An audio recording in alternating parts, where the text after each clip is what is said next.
এইটা না গোলাপ পিঙ্ক কালার নাও একদম 150 টাকা। কত? একদম 150 টাকা। এগুলো 150 টাকা? এগুলো তো এগুলো 20 টাকা করে, এখানে 150 টাকা রাখতেছে। খালি 20 টাকা? এগুলো তো বাইরে তো 20 টাকা করে। খালি 20 টাকা না 120 টাকা? খালি 20 টাকা করেই তো।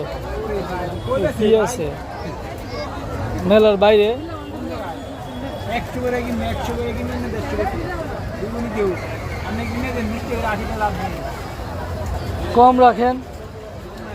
হ্যাঁ না, এগুলো এগুলো কম রাখেন, কিছু নিয়ে যায়। 150 টাকা। যা বলা আমি বুঝি। এই যে আপুলন, এই যে আপুলন 30 টাকা এদিকে আপু। আচ্ছা দেখি আরো দোকান তো আছে। আমার তো দেখ রোজ দেখো তুমি জুড়িতে জমাও কি কিনবা দেখি। এগুলো এগুলো কি ভালো জিনিস, এগুলা বাচ্চাদের এই জিনিস। যে আপু আসছেন এদিকে এই যে আসছেন। এগুলা এগুলা দেখো দেখি। ও এটা অনেক ফেভারিট। হ্যাঁ খুলে দেন তো। এটা খুলে দেন, হোয়াইট কালারটা। কোনটা? আমি দিতে আসছি, থাক। 20 টাকা।